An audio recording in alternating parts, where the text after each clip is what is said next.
As we said at 12 o'clock, which it is right now, we would bring on the very special guest. He produced an amazing segment which debuted at the HASC concert this past Sunday. Usually the HASC concert is known to have one Eli associated with it, at least the last 6 years. It's been Eli Gerstner. But this year, there was another Eli involved. So please welcome the one and only Eli Schwebel to the program. Yossi, always a pleasure hanging with you, speaking with you. I don't know anybody as dedicated to the promotion and engagement of Jewish music than you. You're, to me, besides obviously the king of the kings, Melech Malchi Amlachim, Nachum Siegel, you are, I would say, number two. Right. Can't give you number one. I appreciate it. It's not so bad. It's not so bad to be number two. Yeah. It's like Mordechai ben David's the king of Jewish music. So if you're number two to Mordechai ben David, that can't be so bad, can it? No, I think you're good. Eli, we go way, way back. I believe probably back to the early 2000s. I remember when you were introduced to me, 2001. You were playing with your buddies in Marine Park basketball. And then all of a sudden, this a cappella album came out. And not like the boring a cappella we were used to. There were harmonies, and it was so contemporary, and the world was introduced to Eli Schwebel. And, here we are 20 some odd years later, and you're producing a major production for HASC. So let's talk about this, Eli. This is we. Let's talk about This Is We. How did This Is We come to creation? How much freedom was given to you? Was the song your idea? Was the addition of Shulem Lemmer your idea? How did this whole thing start, Eli? Okay. Well, first, Ruchi Sharp gave me a call, who I owe thanks to, and said, I've been working with her on a commercial for Manischewitz with this company called Heartworks and a guy named Matti Landau. And we have been discussing, different ways of doing tam-tams. We do tam-tam commercial, and I actually wrote a tam-tam song for the girls' production for the, they just did a big girls production. There was the tam-tams there. So I wrote that piece. And Ruchi said, hey, Eli, I think this project's up your alley. I said, all right. I gave a call. And they said, Eli, we want to do something. We want to do This Is Me. And I said, they had this idea. They wanted to do This Is Me, and they want to just do the cover, But maybe you could write the lyrics a little bit differently, whatever. Well, we want to do This Is Me. And we want to do a video. We know that you direct and you produce, so let's do a video, something like carnival atmosphere with the kids having fun, this and that, right? Right. And I was very inside, I knew that there was a kernel of something there, but it was so appalling to me to think the way I was receiving this, not the way they saw it. I have no idea how they saw it, but the way I was receiving it, because I knew where the video was coming from, which was, The Greatest Showman. And The Greatest Showman, a music video about freaks, right? Pretty much. It was about circus acts, yes. It's it's not Stam the circus act. It's the people that were different in the circus. Yeah, it was the bearded woman and the man who has looks like a lizard and all that stuff. So it's mamish the opposite of what I was in my head. I was like, no way, that's a Showman. But they were insisting. They said, listen, just figure it out, Eli. Come on. And I said, are you sure? Do you want to do this? They said, figure it out. So I was turning it over and over in my head. And I said, what's bothering me here? And I hopped that what's bothering me is that, are we really talking about freaks? No. Are we talking about people that have self-acceptance issues? No. Who's the one that has self-acceptance issues? We do. The people that are around them. Right. When people see a special needs child and that big smile comes up, you think they're the ones that have they're happy. You're the one that's not happy. So Ba'atzem, the whole situation, the whole song should be flipped on its head. You understand? We are the freaks, Ba'atzem, because we can't accept ourselves. But I said, you know what? I'm not going to do it that way, that it's flipped, because I think it's too much for a person to chop. It's too deep of a concept. But I do think what we can all chop is that we share, and we're very similar. And where did I get this? AD called me to say, when he after this to say that how appreciative he was of it, because how he loved it. And by the way, we're talking about one of Eli's big rebbeim, A.B. Rottenberg of Toronto fame. Yeah, Tvekos and Journey is my Rebbe, my father's music. And I said to him, A.B., it's all related to your message for HASC. What did he sing? I have trouble with my words. They don't seem to come out right. Clear. And what is the ending line?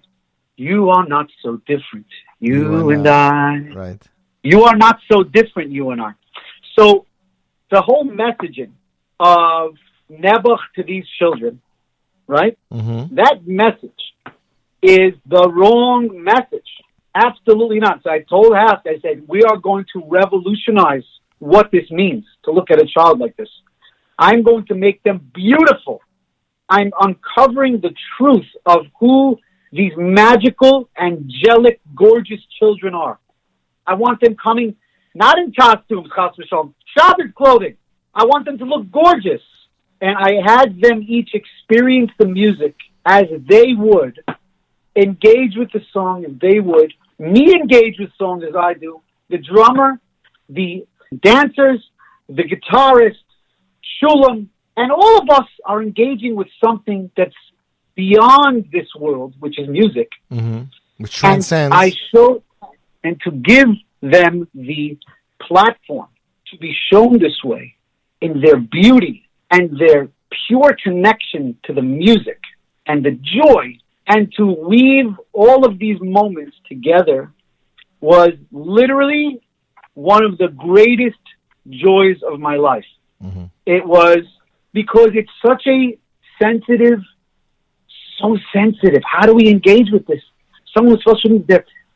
It attacks everything. Like, what are we? Who are we? 1 second. What's the purpose of life? Why are they on this world? Why am I on this world? It makes you ask a lot of questions.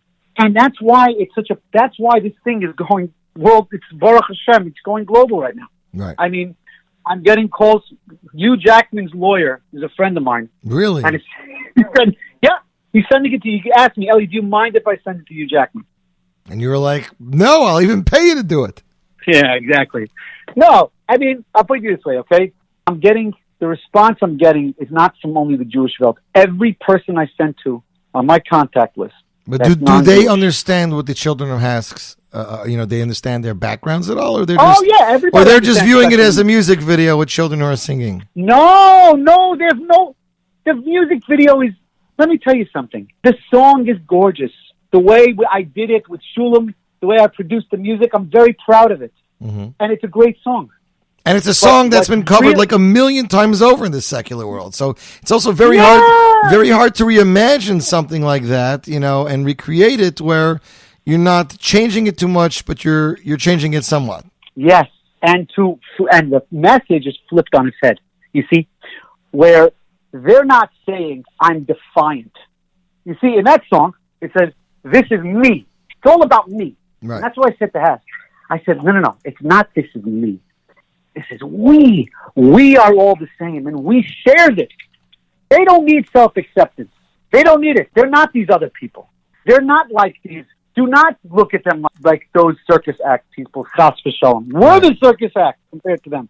And it's extremely powerful messaging because that is the emes.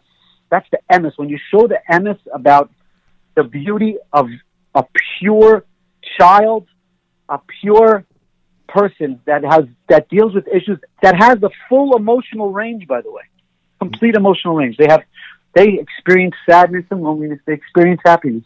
Mm-hmm. And when they experience joy,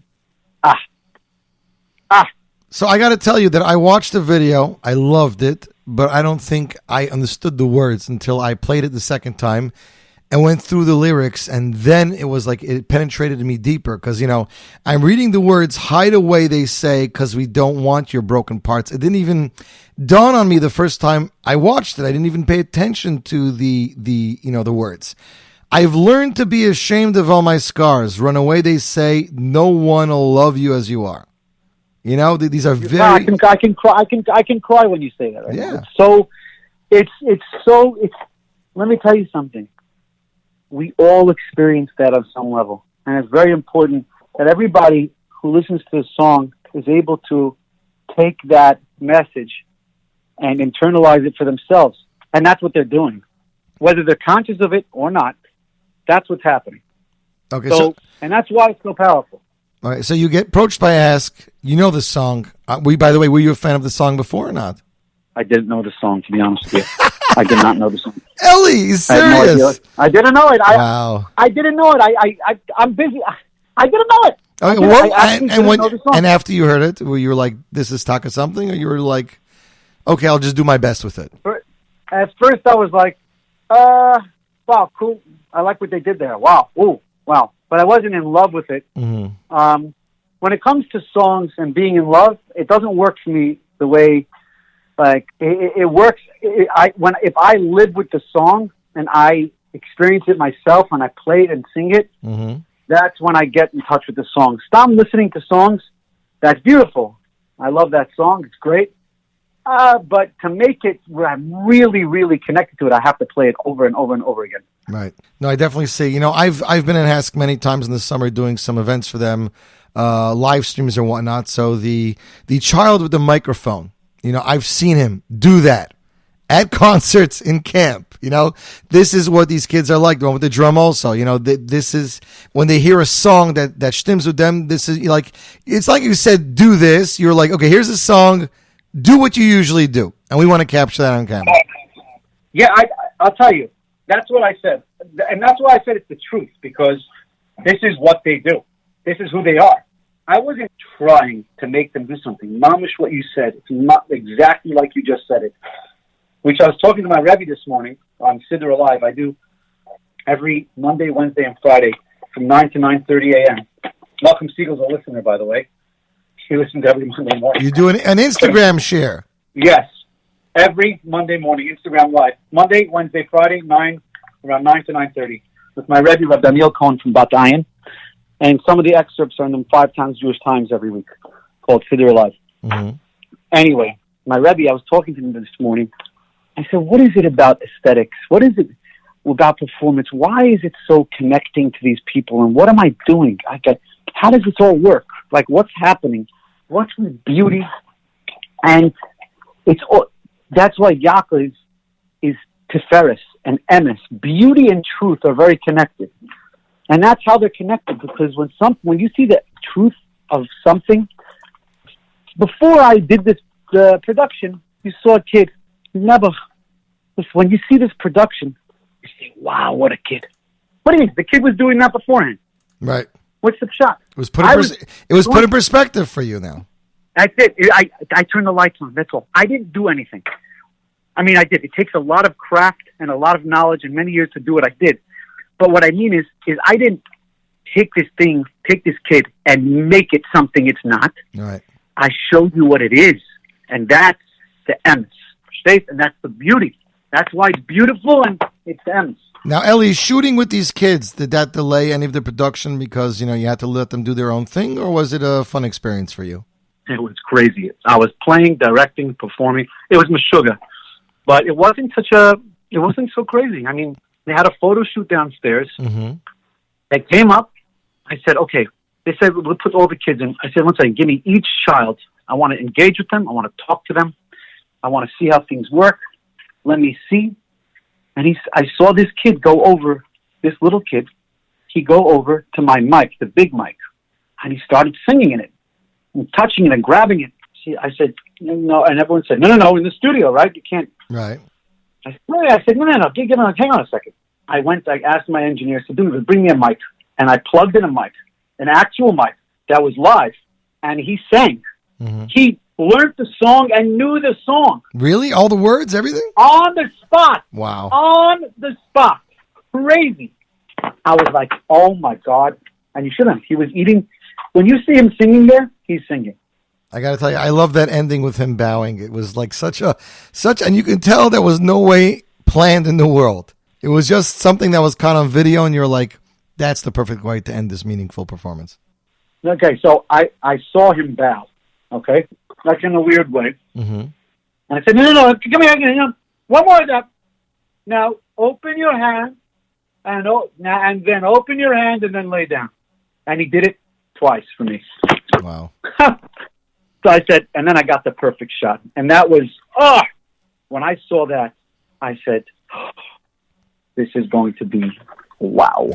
Eli Schwebel with us via telephone. We're talking about the production of This Is We, which was the halftime show, the first ever halftime show at this year's annual HASC concert. Eli, so they approached you. They had the song in mind. Obviously, you did production from everything to writing, producing the music, producing the video. Was it their idea to bring Shulem on board, or was that something that was from the mind of Eli Schwebel? No, originally they wanted to bring all the things on board, but I wanted Shulem. They were open to anything. Mm-hmm. They were open to, Matti Landau was a very creative guy at Heartworks. They were open to anything. They were looking at a couple of different people. Mm-hmm. And Shulem being someone who there was a discussion as to, is Shulem, he's done The Greatest Showman already. So, right. So it sounds like it's either, it's going to be the same thing. It's not going to be, that was the discussion. Like, it won't be unique. It won't have as much of an impact because he's done something similar. It won't have its own flavor. And I said, absolutely not. This is my man. This is my man. I sang with him before. He's going to kill it. And I don't care if he's done it before. It could be it could be even more powerful. That's right. He's the guy who does that. That's right. Now, were you involved in his vocal recordings or not? Because I was blown away at some of the shtick that he was doing. I recorded everything. Yes, this was done in your studio, in your house, or? Yeah, in my studio, my home studio. But then we went to Gershon Freistadt to do some overdubs in his studio in Tom's River, wherever he lives. And that was very nice. And Shulem absolutely destroyed it. There's this one line. There's this one line at the end where it talks about screaming and yelling, where he his voice goes to such heights that it seriously blew me away. I'm gonna look. Yeah. I'm gonna look for the line now because I don't remember it. Here we're gonna send the love. We're gonna shout it out when he sings that line. Shout it out! Yeah, that. Yeah. Oh yeah. That was just something that he hit a high beat. Yeah, he hit a high beat, which is very, very. He's a superstar. There's a reason he's signed to a big label. Now, did that play a factor in releasing this cover song, the label, or was it not really an issue? No. He has his situation. I don't know his situation, but I know he said it's okay. Mm-hmm. Oh, good. So I know he said, but what's great about him is his ability to. He's a very, very detail-oriented musical guy. I mean, he's extremely nitpicky on being authentic and living with the words. He's a very, very real artist. He's the real deal. As a vocalist, very, very special vocalist. And I thought, and also the reason that I wanted to do it with him also is because I thought that my, fuller, lower range and his higher registry, upper range right, would blend really nice together and kind of be a good juxtaposition, And I love that. I got to tell you, it's quite funny, Eli. When you hear the it's like I'm like that's like an Eli Schwebel. It was like written for Eli Schwebel because those kind of sounds are what we associate Eli Schwebel with in the Jewish music world. Well, yeah, I feel like I'll put it this way: if I don't love the song, right, you're not going to love the song. No, because you're not going to connect to it. You're not going. Your performance won't be all that. It has to be something that's inside of me, that really, really, really works for me.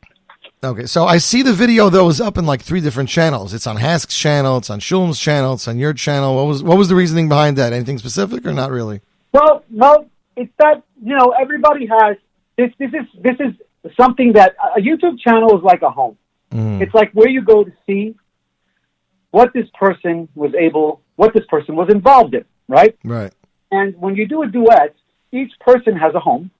And they're proud of it, and they want to showcase the work. You want to say, here's what I have over here, and here's what I have over here. This is what I did over here, and therefore, everybody displays their work on their page, right? Right. So HASC was the one who paid for it. Right. Shulem was the one who did the duet with me. I'm the one who produced, wrote, directed, and performed in it. Right.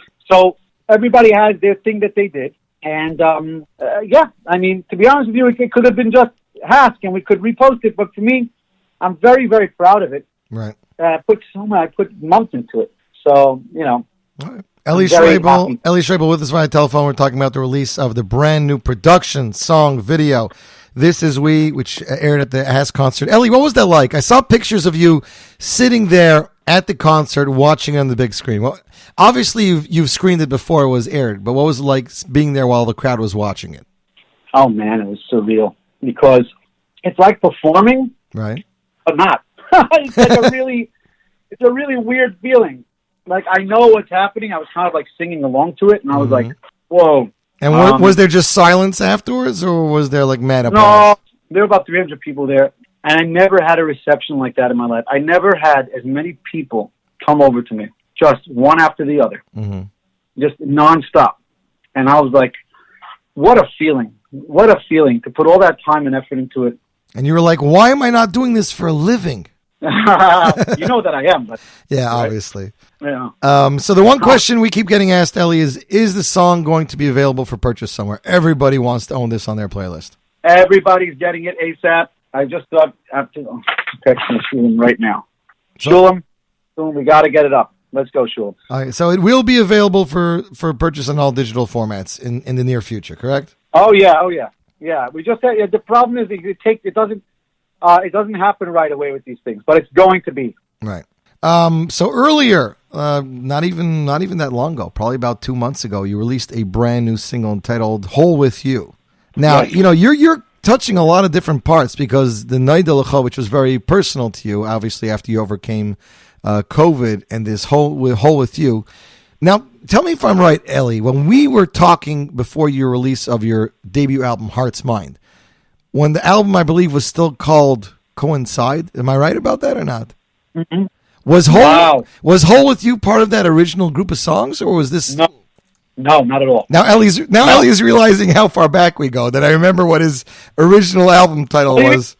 20 years, I know. I know you for 20 years. Yes. Yeah. Sure, 20 years. Yossi, yeah, it was not part of that album. People say write a new album. It doesn't happen that way. For me at least. Yeah. I have to live life. I have to see things differently. I have to change. I have to grow. I have to let nature take its course. And when it's ready, it will come out. But also, you're writing your material. You're not buying it. So you have to have the life experience to write about what's going on. And it has to be, obviously, stuff that's going to impact people or that impacted your life. Exactly. You nailed it, Yossi. Exactly like what you just said. In order for me to give over a message that's meaningful for me, I have to experience it. And I have to connect to it. And I have to want. You see, there's another thing also. I have to want to write about it because there's an urgency to write about it. I'm like, I need to write this song. Mm-hmm. Or I want to write this song, and here's something that's very meaningful for me that I didn't want to talk about, or I'm scared to talk about. And there's that urgency of I'm scared that gives it a push. And when that happens, something magical comes out. And, many pro songwriters don't do it this way.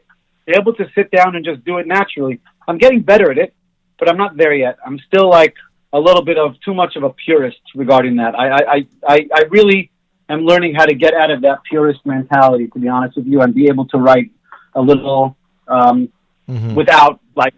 But I still think AB sitting on Journey's 5 now for 10 to 12 years. Yeah, I keep talking to him about it.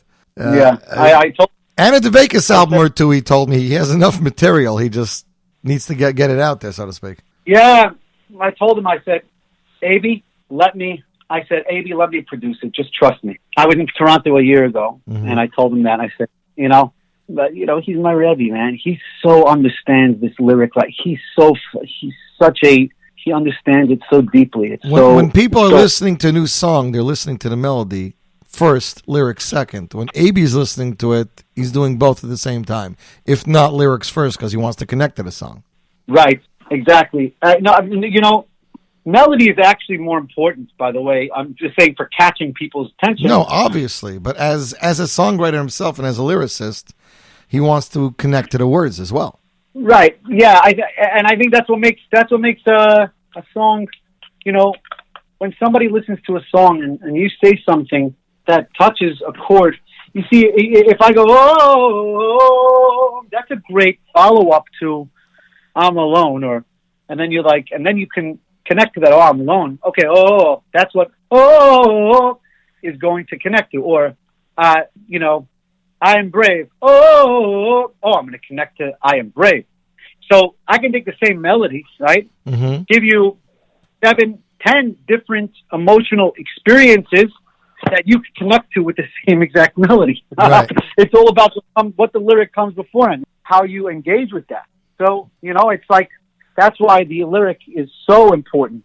You know, it's really setting up how you experience a melody. Well, I think people really connected with Whole With You. It premiered, 3 weeks ago? You already have 43,000 views just on YouTube, and that's without the streaming services, which I'm sure you're getting a much bigger response from. But I think people can connect to this. And it's funny because you started this before COVID. It says you started the song 5 years ago. You know, you're starting off with all broken people losing jobs, people losing family members, you know, everything that's been going on, children stuck at home in school. We're all a little broken and lonely at the same time. So it came out at a very auspicious time, so to speak. Auspicious. Very yeshivish word. Very auspicious. That's such a, I love it, though. I'm trying for you, Ellie, you know, for the songwriter in you. Auspicious. Yeah. No, I think that song, you know, the Rabbeinu Shalom, is just, I am just taking what he wants and releasing when he tells me to. It's that simple. I don't even I really am just flowing with what's happening. I didn't plan it this way. Mm-hmm. I didn't want to release it. I was scared to release it. But what does that mean? I was scared to release it because I didn't feel that it was the right, it was the right time. I didn't feel whole with the song. Mm-hmm. Wink, wink. I didn't feel whole with it. And then as I got more comfortable, I started retooling the message to something that really was true for me. Then I was able to, and also AB helped me with that. So, you know, it's like it happens when it happens, and whenever it happens, whatever happens, everything always has its purpose, and what you can learn from it, and you know what it did for me, achievement-wise, with utilizing all of my purpose, whatever I have to offer. This video combined everything that I have to offer. Basically, I did as well as I could, from producing, recording, editing, performing, directing, you know, all of those stuff, all the things in film and music. This is the biggest achievement of my life. Mm-hmm. And it's something and to do it for such an organization that, by the way, the HASC concert started in my house. And the meeting started in your house. I remember that, yeah. Right. Shmuel Khan came over to me at the HASC concert this year, and I was sitting with someone, and I said, watch this. Shmuel, yeah. Who started the HASC concert? What happened? It was with Shia Mendelowitz, with him, and with Eli Schwebel in their house. That's it. That's what happened. Amazing. And just to be able to come 34 years later. Full circle. My father, full circle. To come and be able to be that for this organization was so epic beyond. It was mamish epic for me. It was like, what a joy. What a joy. A labor of love. I stayed up 14 hours a day, 15 hours a day learning. I was on YouTube learning how to make a transition work. Interesting. On Final Cut. I sat there, I learned. I learned if I didn't know something, I learned it like I went on YouTube. By the way, if anybody's listening, I don't know how many people are listening. If anybody, meaning what I mean by listening is, if you guys, if I want to give you like a piece of chizik, and this is chizik, by the way, for anybody, you told me exactly, there must be, I don't know, how many people are listening right now, Yossi? If you had to tell me, what would you say? About 3,500. Okay, let's say 3,500 people right now. So how many people is 3,500 people? Where would I put 3,500 people in my brain to understand 3,500 people. Oh, 3,500 people is David Geffen Hall. Okay. Okay, so that's full Lincoln Center. Correct. Wow, so I'm performing for Lincoln Center right now. Okay. After you perform for the American Dream, yes. Right. Go on YouTube, guys. Everybody listening. If you want to learn something, okay? If you want to learn how to do some film, you want to learn how to do it, go on there and you mamish just search how to this, and you'll see their tutorials up there. It's unbelievable. And the programs are not expensive. The camera's not expensive. The music equipment, what you can get today, has a full-blown studio. Everything is just completely, it's just everything's at your fingertips for really, really cheap. So whoever wants to learn something, go on YouTube. Invest in that, and time-wise, you're at home now also with Corona. Please, if there's something that you love to do, if you want to play an instrument, how to play a guitar. Boom. Beginner's course. Ding. Put your fingers over here. Okay.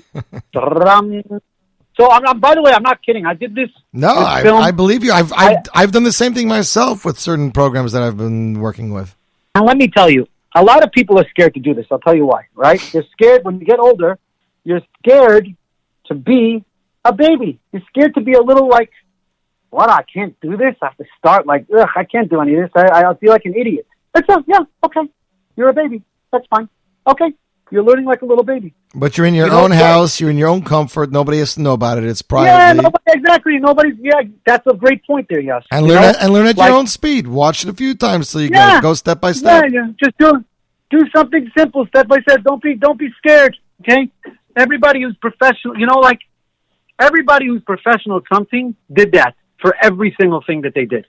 Okay, they did it younger, but I'm starting now, brand new, learning how to shoot a camera. I'm starting now. I mean, now I already know a little bit. I learned how to edit to start at the beginning of Corona. I started to learn how to edit. I edited this entire video, top to bottom. My edit. You see the way the guys are, all the different things. I did it, and I learned how to edit a year ago. I started when I got home. I said, I'm going to learn how to edit. Okay, so everybody can do whatever you want to do. Don't be scared to put the time in. Meaning, if you have the time, don't be scared to fail, and don't be scared to be like a little kid. Like, yeah, it's humbling, and it's hard to see yourself that way. But for Etzem, it's the most rewarding thing, because the humility, the only way that you can become, something great is by knowing that you're just like everybody else. Yes. Yeah, exactly. I'm just like everybody else. I'm sorry. You're not like everybody else, but you're like everybody else in this way, where everybody just starts and does step by step, and they learn. And I'm telling you, I see this in a lot of people. They're scared to be seen that way to themselves. They don't want to see themselves as a baby. But the second you can see yourself as a baby, the faster you'll be able to like really, really grow. Mm-hmm. I'll tell you, about 10 years ago, my co-producer and close friend, Yossi Zweig, out of upstate New York, okay? He's the one who's my Rebbe, and he's the one who really, really broke me. When I was, about 10 years ago, I came to him. I was working on my album, and I sat down with him. I heard a friend of mine said, "Oh yeah, go see this guy. He plays keys." I said, "Okay." I go to see the guy. I had my whole album there that I was working on. I had John Mayer's drummer playing. I had Lenny Kravitz's bassist playing. That was, Nir Tzitkiyahu and Jack Daly on bass was Lenny Kravitz. And I had top guys. Oz Noy was playing guitar, who still plays guitar for me. But I'm just saying, like, right. He listens to it.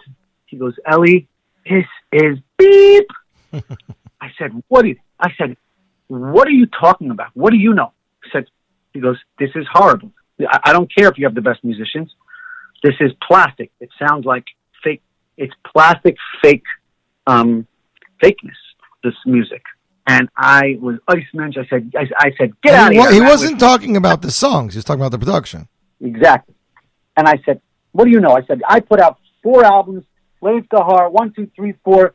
I sold like crazy. I know what I'm talking about, okay? You don't know what you're talking about. This guy does not know what he's getting. But inside of me, I knew something was there.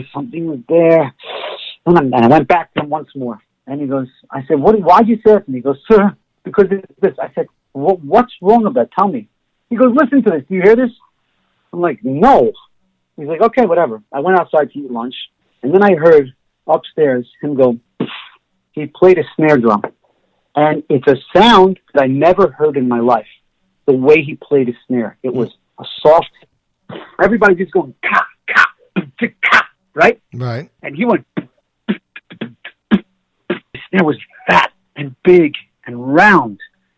And I flipped out and I ran upstairs to the studio. I said, what'd you do? And he smiled and he goes, you know it, you saw it, the second I understood that I knew nothing, and what I mean by nothing is, it's like thinking you know Torah because you learned Mishnayos, or you learned, because you learned, like, it's like the second I saw that, I broke down crying for 2 days.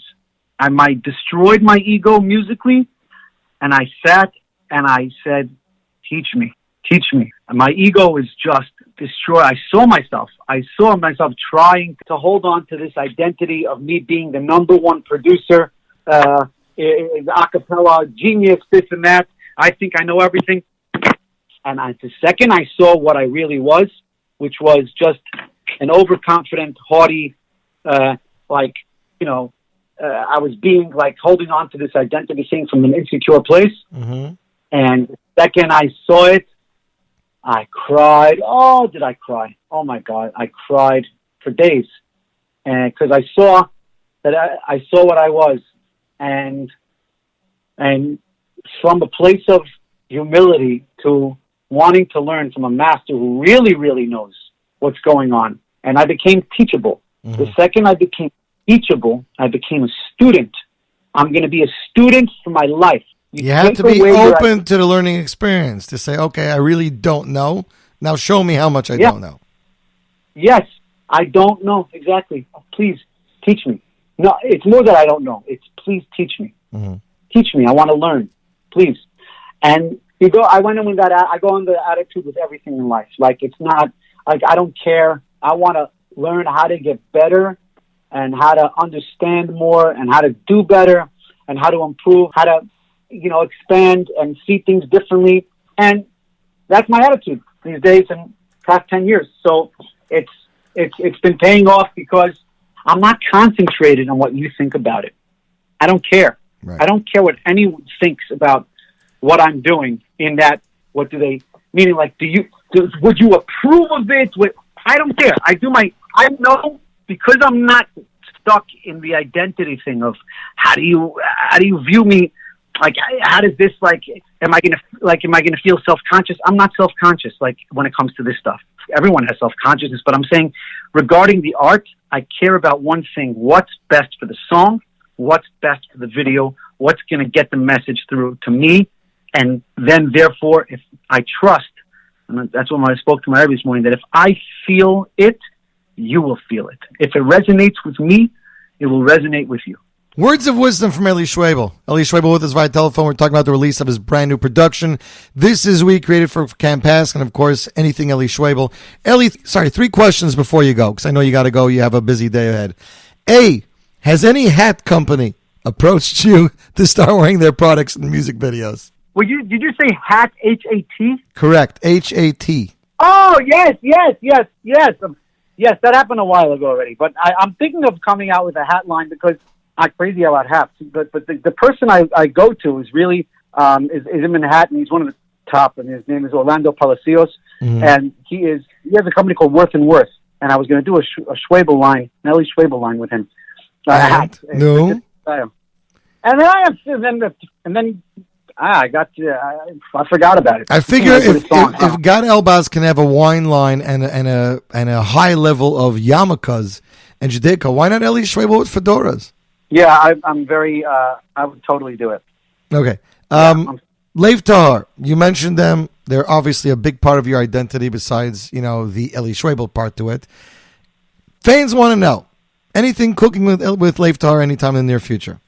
Well, listen, Ari is basically Ari's really helping out in Corona. He's in that line right now of taking care of things. Gotti's busy running nursing homes, and I have my own material to release, Obviously. and I'm working on my own album.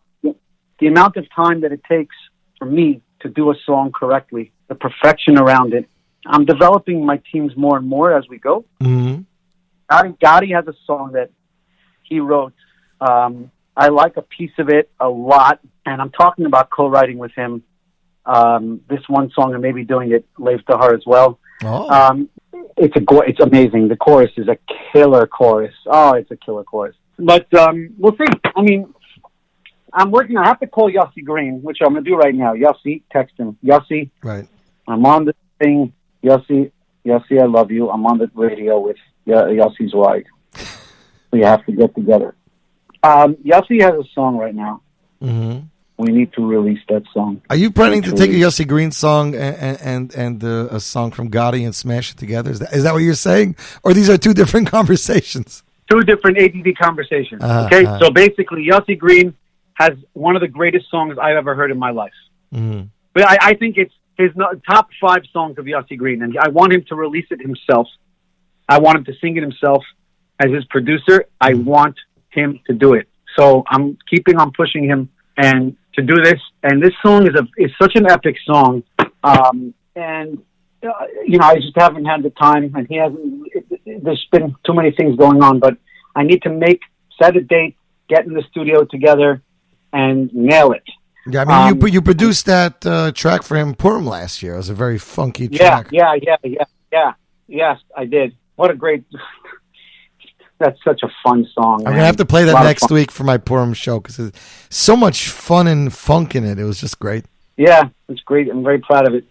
But yeah, so those are the things. But I have a couple of songs that I'm writing right now that I think are poignant and personal to me. And the most important thing when I release is that I'm trying to get deepest inside of me so I can give to the deepest inside of you. Oh. That's the way it works.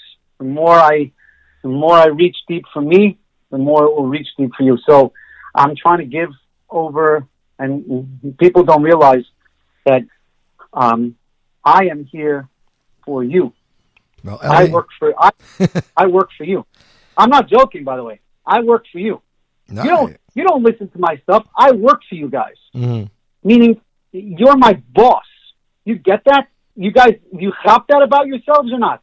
That's the truth. If we're not buying the music, then who are you making it for? There you go. So you're the boss for essence. But that's not really about the buying thing. Ellie, if I'm the boss, get back to work. There you go. So what I mean by that is you guys, not that you're the boss, it's that you're who I'm serving. You're who I'm engaging with. Without you engaging with my stuff, it's just selfish work. Mm-hmm. It's good. It's tefillah, and it's wonderful for a person to be able to do that. But to share with the world, you need the world to be involved, and you need the world to be having a conversation with it and to be engaging with it. Otherwise, what is it? It's gunish. So, 100%. Anyway, yeah. Ellie, thank you for the last hour. Is it an hour already? It's just about 50 minutes, yeah. I appreciate the time, and we're looking forward to hearing more music from you. I hope now that you've released 2 songs within a 4-week span, you're not going to make us wait like a year or 2. That's my goal. I'm not. I'm working on something with a very, very, very, very large organization, and it's an epic song that I wrote that I'm going to release with that. For sure, that's happening. Depends when. I have to see exactly, but I think around maybe Pesach time. I'm not sure. Looking forward. Yeah, and I'm working. I'm. That's it. Yeah, that's what I got to say. Okay, Ellie, you get back to work. We appreciate everything. Thanks for your amazing work. And, ladies and gentlemen, the world broadcast premiere, first time ever, Eli Schwebel, featuring Shulem Lemmer, created for Camp HASC. This is We, broadcast premiere, Z Report Live, J Network, Scoop Radio.